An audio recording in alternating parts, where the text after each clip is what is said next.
В България идва и актьорът Итан Хоук, който ще снима нов филм. С него ще бъде и американската певица и актриса Селена Гомес. Информацията беше съобщена от самата нея в специално видео в YouTube. Приятелката на Джастин Бибър е приключила снимките си в продукцията "Пролетна ваканция" и прави планове за 2 нови филма в следващите месеци.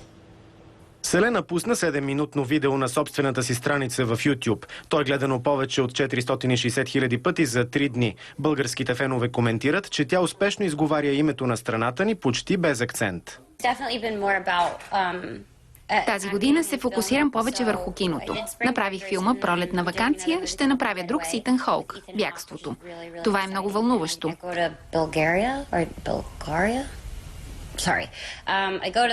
Да, на това място.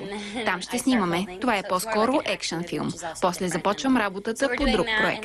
След това ще направя моя 4-ти албум, който ще бъде най-добрият от всички досега. Итан Хоук ще влезе в ролята на световен шампион по автомобилизъм, въвлечен в сложна интрига из улиците на София. 19-годишната звезда Селена Гомес обаче не съобщава кога точно ще пристигне в България. През 2011 година тя засне комедията "Монте Карло", в която играе ролята на туристка, погрешно взета за английска принцеса.